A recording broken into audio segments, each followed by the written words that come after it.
रात के 9 बजे थे। उदय भानुलाल अंदर बैठे हुए खर्च का तमकीना लगा रहे थे।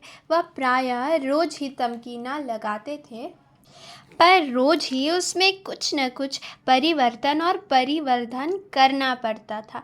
सामने कल्याणी भौहें सिकुड़े हुए खड़ी थी। बाबू साहब ने बड़ी देर के बाद सिर उठाया और बोले, 10,000 से कम नहीं होता, बल्कि शायद और बढ़ जाए। कल्याणी, 10 दिन में 5,000 से 10,000 हुए, 1 महीने में तो शायद 1,00,000 की नौबत आ जाए। उदय भानु, क्या करूँ, जगह हंसाई भी तो अच्छी नहीं लगती। कोई शिकायत हुई तो लोग कहेंगे नाम बड़े दर्शन छोटे। फिर जब वह मुझसे दहेज 1 पाई नहीं लेते तो मेरा भी कर्तव्य है कि मेहमानों के आदर सत्कार में कोई बात उठा न रखूं। कल्याणी, जब से ब्रह्मा ने सृष्टि रची तब से आज तक कभी बारातियों को कोई प्रसन्न नहीं रख सका। उन्हें दोष निकालने और निंदा करने का कोई न कोई अवसर मिल ही जाता है। जिसे अपने घर सूखी रोटियां भी मयस्सर नहीं, वह भी बारात में जाकर तानाशाह बन बैठता है। तेल खुशबूदार नहीं, साबुन टके सेर का जाने कहाँ से बटोर लाए। कहार बात नहीं सुनते, लालटेनें धुआं देती हैं, कुर्सियों में खटमल है, चारपाइयाँ ढीली हैं, जनवासे की जगह हवादार नहीं। ऐसी ऐसी हजारों शिकायतें होती रहती हैं। उन्हें आप कहाँ तक रोकिएगा। अगर यह मौका न मिला तो और कोई ऐब निकाल लिए जाएंगे। भैया, तेल तो रंडियों के लगाने लायक है, हमें तो सादा तेल चाहिए। जनाब ने यह साबुन नहीं भेजा, अपनी अमीरी की शान दिखाई है, मानो हमने साबुन देखा ही नहीं। ये कहार नहीं, यमदूत है, जब देखे सिर पर सवार। लालटेनें ऐसी भेजी हैं कि आंखें चमकने लगती हैं। अगर 10-5 दिन इस रोशनी में बैठना पड़े तो आंखें फूट जाएं। जनवासा क्या है, अभागे का भाग्य है, जिस पर चारों तरफ से झोंके आते रहते हैं। मैं तो फिर यही कहूँगी कि बारातियों के नखरों का विचार ही छोड़ दो। उदय भानु, तो आखिर तुम मुझे क्या करने को कहती हो। कल्याणी, कह तो रही हूँ, पक्का इरादा कर लो कि मैं 5,000 से अधिक न खर्च करूँगा। घर में तो टका है नहीं, कर्ज ही का भरोसा ठहरा, तो इतना खर्च क्यों ले कि जिंदगी में अदा न हो। आखिर मेरे और भी बच्चे तो हैं, उनके लिए भी तो कुछ चाहिए। उदय भानु, तो आज मैं मरा जाता हूँ। कल्याणी, जीने मरने का हाल कोई नहीं जानता। उदय भानु, तो तुम बैठी यही मनाया करती हो। कल्याणी, इसमें बिगड़ने की तो कोई बात ही नहीं, मरना एक दिन सभी को है, कोई यहाँ अमर होकर थोड़े ही आया है। आंखें बंद कर लेने से तो होने वाली बात न टलेगी। रोज आंखें देखती हूँ, बाप का देहांत हो जाता है, उसके बच्चे गली गली ठोकरे खाते फिरते हैं, आदमी ऐसा काम ही क्यों करे। उदय भानु ने जलकर कहा, तो अब समझ लूं कि मेरे मरने के दिन निकट आ गए हैं। यही तुम्हारी भविष्यवाणी है। सुहाग से स्त्रियों का जी उबते नहीं सुना था, आज यह नई बात मालूम हुई। रंडापे में भी कोई सुख होगा ही। कल्याणी, तुमसे दुनिया की कोई भी बात कही जाती है तो जहर उगलने लगते हो, इसलिए न कि जानते हो इसे कहीं ठिकाना नहीं है। मेरी ही रोटियां पर पड़ी हुई है या और कुछ।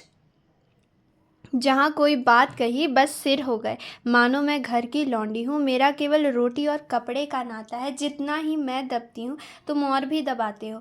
मुफ्तखोर माल उड़ाए, कोई मुंह न खोले, शराब कबाब में रुपये लूटे, कोई जबान न हिलाई, वे सारे कांटे मेरे बच्चों ही के सिर तो बोए जा रहे हैं। उदय भानु, तो मैं क्या तुम्हारा गुलाम हूँ। कल्याणी, तो क्या मैं तुम्हारी लौंडी हूँ। उदय भानु, ऐसे मर्द और होंगे जो औरतों के इशारों पर नाचते हैं। कल्याणी, तो ऐसी स्त्रियां भी और होंगी जो मर्दों की जूतियां सहा करती हैं। उदय भानु, मैं कमा कर लाता हूँ, जैसे चाहूँ खर्च कर सकता हूँ, किसी को बोलने का अधिकार नहीं।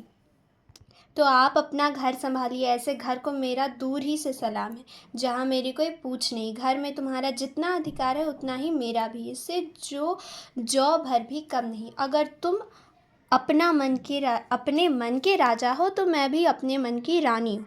तुम्हारा घर तुम्हें मुबारक रहे। मेरे लिए पेट की रोटियों की कमी नहीं है। तुम्हारे बच्चे हैं, मारो या जिलाओ, न आंखें से देखूंगी न पीड़ा होगी। आंखें फूटी, पीर गई। उदय भानु, क्या तुम समझती हो कि तुम न संभालोगी तो मेरा घर ही न संभलेगा। मैं अकेले ऐसे ऐसे 10 घर संभाल सकता हूँ। कल्याणी, कौन। अगर आज के महीनवें दिन मिट्टी में न मिल जाए तो कहना कोई कहती थी। यह कहते कहते कल्याणी का चेहरा तमतमा उठा। वह झमक कर उठी और कमरे के द्वार की ओर चली। वकील साहब मुकदमों में तो खूब मीन मेख निकालते थे, लेकिन स्त्रियों के स्वभाव का उन्हें कुछ यूं ही सा ज्ञान था। यही एक ऐसी विद्या है जिसमें आदमी बूढ़ा होने पर भी कोरा रह जाता है। अगर वे अब भी नरम पड़ जाते और कल्याणी का हाथ पकड़कर बिठा लेते तो शायद वह रुक जाती, लेकिन आपसे यह तो हो नहीं सका। उल्टे चलते चलते एक और चरका दिया। उदय भानु बोले, मैके का घमंड होगा। कल्याणी ने द्वार पर रुककर पति की ओर लाल लाल नेत्रों से देखा और बिफर कर बोली, मैके वाले मेरे तकदीर के साथी नहीं हैं, और न मैं इतनी नीच हूँ कि उनकी रोटियों पर जा पड़ूं। उदय भानु, तब कहाँ जा रही हो? कल्याणी, तुम यह पूछने वाले कौन होते हो? ईश्वर की सृष्टि में असंख्य प्राणियों के लिए जगह है, क्या मेरे लिए जगह नहीं है? यह कहकर कल्याणी कमरे के बाहर निकल गई। आंगन में आकर उसने एक बार आकाश की ओर देखा, मानो तारागण को साक्षी दे रही है कि मैं इस घर में कितनी निर्दयता से निकाली जा रही हूँ। रात के 11 बज गए थे। घर में सन्नाटा छा गया था। दोनों बेटों की चारपाई उसी के कमरे में रहती थी। वह अपने कमरे में आई, देखा चंद्रभानु सोया है। सबसे छोटा सूर्य भानु चारपाई पर उठ बैठा है। माता को देखते ही वह बोला, तुम कहाँ गई थी अम्मा? कल्याणी दूर ही से खड़े खड़े बोली, कहीं तो नहीं बेटा, तुम्हारे बाबूजी के पास गई थी। सूर्य, तुम तली गई, मुझे अकेले डर लगता था। तुम क्यों तली गई थी, बताओ? यह कहकर बच्चे ने गोद में चढ़ने के लिए दोनों हाथ फैला दिए। कल्याणी अपने को रोक न सकी। मातृ स्नेह के सुधा प्रवाह से उसका संतप्त हृदय परिप्लावित हो गया। हृदय के कोमल पौधे जो क्रोध के ताप से मुरझा गए थे, फिर हरे हो गए, आंखें सजल हो गई। उसने बच्चे को गोद में उठा लिया और छाती से लगाकर बोली, तुमने पुकार क्यों न लिया बेटा? सूर्य, पुतालता तो था, तुम तुनती न थी, बताओ अब तो कभी न दाओती। कल्याणी, नहीं भैया, अब नहीं जाऊंगी। यह कहकर कल्याणी सूर्य भानु को लेकर चारपाई पर लेटी। माँ के हृदय से लिपटते ही बालक निशंक होकर सो गया। कल्याणी के मन में संकल्प विकल्प होने लगे। पति की बातें याद आती तो मन होता घर को तिलांजलि देकर चली जाऊं, लेकिन बच्चों का मुंह देखती तो वात्सल्य से चित्त गदगद हो जाता। बच्चों को किस पर छोड़कर जाऊं? मेरे इन लालों को कौन पालेगा? ये किसके होकर रहेंगे? कौन प्रातःकाल इन्हें दूध और हलवा खिलाएगा? कौन इनकी नींद सोएगा? कौन इनकी नींद जागेगा? बेचारे कौड़ी के 3 हो जाएंगे। नहीं प्यारो, मैं तुम्हें छोड़कर नहीं जाऊंगी। तुम्हारे लिए सब कुछ सह लूंगी। निरादर, अपमान, जली कटी, खोटी, हरी, खुड़की छिड़की, सब तुम्हारे लिए सहूंगी।